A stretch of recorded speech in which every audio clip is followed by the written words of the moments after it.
I remember when I lost my mind. There was something so pleasant about that. Hola chicos, muy buenas tardes. Bueno, la clase pasada estuvimos construyendo las tablas de frecuencia y ahora vamos a construir tablas por intervalos de clase. Entonces, algunos conceptos que necesitamos saber para entender más fluidamente el tema es qué es una clase. Una clase va a ser cada uno de los grupos en los que se concentra la información. Si nos ubicamos en una tabla, las clases se acomodarían en lo que son las filas. Tenemos el límite superior de la clase, que se identifica con este símbolo. Dato X es dato máximo y bueno, es el valor de la variable en el que termina una clase. Tenemos el límite inferior de la clase, que es X mínimo, y es el valor de la variable con el que inicia una clase. Tenemos el intervalo de clase, que lo vamos a abreviar con esta I, y esa es la distancia entre los valores del límite superior y el límite inferior.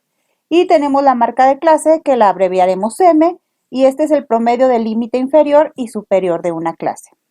Entonces, bueno, vamos a ir regresando a estas definiciones conforme las vayamos necesitando. A ver, vamos a imaginar esta situación. Ustedes están hojeando un libro del Instituto Nacional de Estadística y Geografía y encuentran esta tablita. Y bueno, esta tablita es del 2015, es la pirámide poblacional de la República. Y está distribuida por edad y está distribuida por sexo. Del lado azul tenemos a los hombres y del lado rosa a las mujeres. Y bueno, aquí tenemos los grupos de edad. Y está acomodado por estos rangos, estas clases o estos intervalos. Entonces, bueno, ¿qué observamos? Observamos que los de mayor edad están arriba y los de menor edad abajo. Y esta tablita parece una pirámide, significa que la población, miren, por ejemplo, hay más mujeres de mayor edad que hombres. Y casi en todas las edades, aquí casi es lo mismo, pero casi en todas la población de mujeres es mayor a la de los hombres. Por eso se dice que las mujeres viven más. Viven más mujeres conforme va incrementando la edad. Y también pues recuerden que la población de mujeres es mayor. Pero bueno, lo que nos interesa y lo que observamos de aquí es que llega un punto en que si esto es una pirámide, tiene su diagonal y va creciendo, pero llega un punto en el que crece y vuelve a regresar, igual acá. O sea, tiene su máximo a esta edad, más o menos. Y vemos que es entre los 10 y los 14. Y luego los de 5 y 9 baja la población y de 0 a 4 baja todavía más. ¿Y qué nos indica esto? Pues nos indica que hay un pico en la pubertad, en la adolescencia, y que después de eso está dejando de haber reproducción, o sea, está bajando la cantidad de población. Y bueno, este dato es muy importante para diferentes ámbitos, o sea, por ejemplo, para el ámbito educativo, pues que esté bajando la población, esté dejando de haber reproducción, significa que cada vez se va a requerir pues menos escuelas, menos espacios educativos. En la cuestión de salud, pues también va a haber menos necesidad, a lo mejor, y así en diferentes ámbitos. Entonces es información muy valiosa esto que nos digan que la población está disminuyendo. Ajá. Pero bueno, a ti te surge la duda y quieres confirmar esto. Y decides que vas a hacer tu propia estadística y la vas a hacer eh, por, por clases, es decir, por intervalos.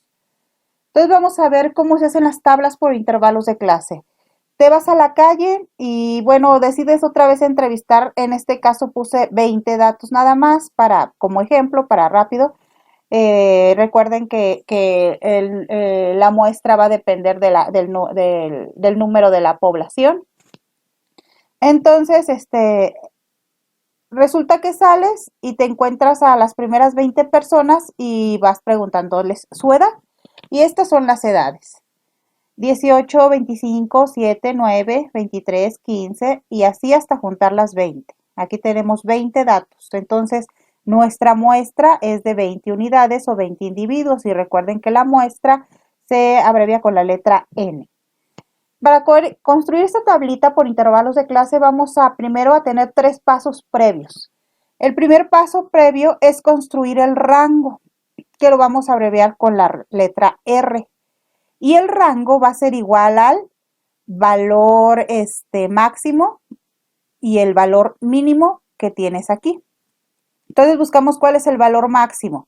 Y si vamos revisando encontramos que nuestro valor máximo es 25 y lo ponemos. A este le vamos a restar el valor mínimo. Buscamos entre nuestros datos cuál es el valor mínimo y es 4. 4. Obviamente esto ustedes ya lo pueden tener acomodado en una tabla de conteo, si así lo desean. Aquí son poquitos datos, entonces pues están corriditos, pero recuerden que cuando son muchos datos y van realizando encuestas, las tablas de conteo van a ser muy útiles. Entonces mi valor máximo es 25 y mi valor mínimo es 4 y es una simple resta y encuentro el rango que es 21. Paso número 2. Vamos a ver cuántas clases tiene que tener nuestra tabla. El número de clases y lo vamos a abreviar como K. Entonces, para esto, pues ustedes pueden decidir cuántas clases pueden tener de una manera aleatoria. Se recomienda que sean números impares. Entonces, ustedes podrían decir, quiero que dividirlo en 5 clases, o quiero dividirlo en 7, o quiero dividirlo en 9 o en 15. Entonces, es una decisión que ustedes pueden tomar. Sin embargo, es recomendable a veces seguir algunas reglas, como la regla de Stungers. Y esta reglita nos dice que vamos a hacer una sumatoria de 1 más 3.322 y esto lo multiplicamos por el logaritmo de n. N es el número de elementos de nuestra muestra y en este caso es 20. Aquí yo ya tengo la operación hecha. Entonces, nuestro número de clases va a ser igual a 1 más 3.322 por el logaritmo de 20. Y al realizar esta operación, nuestra calculadora nos va a dar que el número de clases es igual a 5.32. Pero en este caso, como yo voy a hacer una tabla, no puedo poner 5.32 filas. Tendría que redondearlo. Y bueno, se recomienda que se redondee siempre. En este caso, el 5.32 tiende a redondearse a 5. Si fuera 5.82, pues se redondearía a 6. Pero bueno, aquí tenemos que va a ser a 5. Ya tengo cuántas filas o cuántos clases va a tener cuántos intervalos de clase va a tener mi tablita. Voy a dividirlo en 5 intervalos de clase. Es decir, estos datos se van a agrupar en 5 grupos. Entonces ya tengo lo que vale el rango, ya tengo el número de clases. Y ahora voy a calcular el intervalo de clase. ¿Qué dijimos que es el intervalo de clase? La distancia entre los valores desde el límite inferior y el límite superior. Esto de cada clase. Y ahorita que vean la tablita van a aterrizar un poquito más estos conceptos. Pero acuérdense, hay que calcular estas 3 cosas para poder construir nuestra tabla. ¿Cómo calculo mi intervalo de clase? Pues bueno, el intervalo que se abrevia con I va a ser igual al rango entre el número de clases. Y es una división muy simple. En este caso mi rango fue 21 y mi número de clases es 5. Y bueno, haciendo la operación tengo un intervalo que vale 4. Bueno, entonces esto significa que cada clase va a tener 4 saltos, 4 unidades salteadas. Y aquí ya tengo la tablita llena. Pero bueno, vamos a explicar uno por uno. Esta es mi tabla por intervalos de clase. En mi primer columna voy a poner la clase. Dijimos que el número de clases es K y lo redondeamos a 5. Entonces aquí tengo mi clase que es 1, 2, 3, 4 y 5. Voy a tener que poner 5 filas. En mi clase voy a acomodar mis intervalos de clase. El intervalo de clase eran 4 saltos de números enteros en este caso. ¿Sí? ¿Se acuerdan acá? Lo redondeamos, era 4.2 y lo redondeamos a 4. Si ustedes gustan, pueden dejarlo a 4.2 para que les salga más exacto. Pero también pueden redondear. El que construye la tabla decide qué información requiere. Acuérdense que la estadística es así. Depende de la información que quieras, es las preguntas que vas a hacer y la información que vas a recolectar y cómo la vas a organizar. Entonces, el que construye la tabla decide si lo deja 4.2 o lo redondea. En este caso yo lo decidí redondear. Y bueno, entonces mi intervalo de clase es 4. Voy a tomar el valor más pequeño de mis datos. El valor más pequeño dijimos que era 4 y voy a empezar con ese. 4. Al 4 le voy a sumar los 4 que tengo aquí, que es mi intervalo de clase. Entonces 4 más 4 es 8. Mi primer clase o mi clase 1, aquí está mi clase 1, va a ir de 4 hasta 8. Mi límite inferior es 4, mi límite superior es 8. Ahora, vamos a hacer la clase 2. Aquí está, clase 2. Si este terminó en 8, ¿cuál es el número consecutivo siguiente? Pues empezamos en 9. Le sumo los 4 de mi intervalo y 9 más 4 son 13. Mi límite inferior es 9, mi límite superior es 13. Lo hacemos lo mismo con la clase 3. Comenzamos en el siguiente, 14. Le sumamos los 4 y da 18. Límite inferior 14, límite superior 18.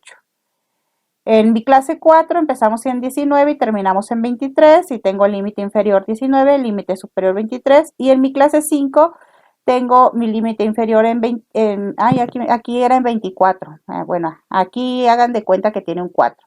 De 24 a 28. ¿Sale? Bueno, entonces ya quedó. Ya quedaron mis clases acomodadas, mis intervalos de clase. 5 clases con intervalos de 4, que son esta agrupación de datos con los que voy a poder analizar.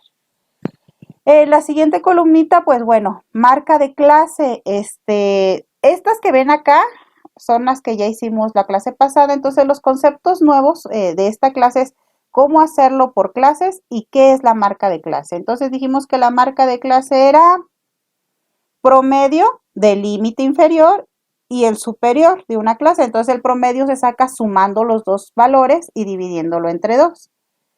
Y bueno, nos regresamos. Entonces, promedio de estos dos, 4 más 8, 12. Entre 2, 6. ¿Sale? 9 más 13, 22. Entre 2, 11. Y esto es lo que vamos a hacer con cada una de nuestras clases. Sumamos el límite inferior más el límite superior y el resultado que nos dé lo dividimos entre 2. Y así obtenemos el promedio, que es la marca de clase. Ahorita esto nos va a ser útil cuando lleguemos a las medidas de tendencia central, pero bueno, ahorita es la manera en la que se acomoda en una tablita. Y pues bueno, ya tengo mis intervalos, mis clases, ya tengo su marca de clase y la frecuencia absoluta, que ya vimos en la clase pasada cómo calcularla, pues se requiere contar, o ya si ustedes tienen su tabla de conteo ahí rápidamente lo verán, pero si no, vamos a regresar a nuestros datos y vamos a encontrar la población que está del 4 al 8. Y aquí los vamos contando. Entonces, del 4 al 8 pues tenemos 1, que es el 7, y 2, que es el 8, y el 4, son 3.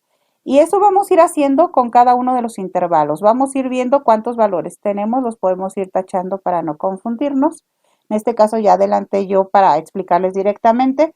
Y entonces de 4 a 8 tenemos 3 unidades o 3 datos. Acuérdense que dijimos que esto, aparte de llamarse clase, al inicio también se llama valor. Entonces de la clase 2, que tiene un intervalo de 9 a 13, tenemos 5 datos. De la clase 3, que tiene un intervalo de 14 a 18, tenemos 12 datos. Del intervalo 19 a 23, que es nuestra clase 4, tenemos 19 datos. Ay, perdón, 7 acá y 7 aquí. Entonces, de 14 a 18, 7. De 19 a 23, 7. Y de 24 a 28 tendríamos nada más una persona. Entonces, de esta manera obtenemos la frecuencia absoluta. 3, 2, 7, 7 y 1, que son el número de valores que encontramos en nuestra muestra y se encuentran dentro de este intervalo de clase. ¿Cómo calculamos la frecuencia absoluta acumulada? La primera la pasamos directo, 3 pasa directo, y a la frecuencia absoluta acumulada le sumamos la siguiente frecuencia absoluta. Entonces, a 3 le vamos a sumar el 2 y nos da 5, en forma de zigzag. A este 5 le sumamos 7 y nos da 12.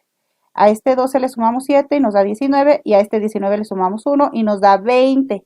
Al final tiene que darnos el número de elementos de nuestra muestra. Frecuencia relativa, nada más es un repaso. Vamos a dividir la frecuencia absoluta entre el número de la muestra, que es 20. En este caso 3 entre 20 nos va a dar 0.15. 2 entre 20 nos da 0.1. 7 entre 20, 0.35. 7 entre 20, 0.35 y 1 entre 20, 0.05. Ya tenemos la frecuencia relativa. La frecuencia relativa acumulada se calcula de la siguiente manera. También lo vimos la clase pasada. La primera la paso directa y vuelvo a hacer el zigzag, igual que en la frecuencia absoluta acumulada. Entonces, 0.15 lo paso igual y le sumo la siguiente frecuencia relativa, que es 0.1 y nos va a dar 0.25. Zigzag más 0.35 nos da 0.60. Hacemos zigzag, 0.60 más 0.35, 0.95. Y bueno, cerramos el zigzag y al final nos va a dar la unidad. ¿Sale? Y finalmente el porcentaje, que es nada más multiplicar por 100 o recorrer 2 veces el punto decimal a la frecuencia relativa. Entonces tengo 15%, 10%, 35%, 35% y 5%. La totalidad, si lo sumo aquí, me va a dar el 100%, que es toda mi muestra. Una vez que ya revisé todo esto, pues analizamos. El 15% de la muestra que yo analicé, de la población que vive por mi casa, mis vecinos cercanos, el 15% están entre los 4 y 8 años, el 10% entre los 9 y los 13, el 35% de los 14 a los 18, el 35% de 19 a 23 y el 5% pues mayor a 24, ¿no? Del 24 al 28 en este caso. Y bueno, ¿qué conclusiones puedo obtener de esto? De acuerdo a esta, ¿será cierto? Aquí me decía que la población estaba más grande como en la pubertad, eran los que había más. Y luego empezaba a bajar, menos niños. Y acá también baja, hacia la adultez baja. Vamos a ver. Estos datos, pues bueno, fueron aleatorios. Ustedes, si gustan, pueden realizar alguna encuesta y podemos ver si esto es cierto, pero estos fueron poquitos datos y nada más para mostrarles el ejemplo. Y bueno, los puse aleatorios y, a ver, aquí nos dice que los niños 15, 10, las adolescentes son 35 y estos pues todavía son adultos jóvenes, 35, entonces aquí más o menos, sí. Y ya más adelante disminuye notablemente. Entonces, curiosamente, los datos que puse aquí de manera aleatoria coincidieron con esta grafiquita un poquito. A lo mejor aquí tendría que haber estado más alto para que coincidiera. Pero bueno, este es un supuesto. Este es un supuesto nada más. Habría que realizarlo realmente para ver cómo se comporta esta tablita. Y bueno, si se dan cuenta, ya la tenemos por clases, por intervalos de clase. Entonces, con esto fácilmente ya podríamos construir nosotros una gráfica de este tipo. En la siguiente sesión vamos a comenzar a ver la construcción y el análisis de datos a través de gráficas y vamos a ver lo que es el histograma de frecuencia de clase y lo que es un polígono de frecuencias. Porque, bueno, las tablitas que son de barras, ustedes ya las han utilizado desde la primaria, secundaria, prepa, también las pasteles. Entonces, ahora vamos a ver unas que a lo mejor no conocen mucho, que son los polígonos de frecuencia y los histogramas de frecuencia de clases. Pero bueno, si se fijan ya con esa tablita, nosotros ya podríamos construir una gráfica por grupos de edades. Ya no por edad, sino ya por grupos. ¿Sale?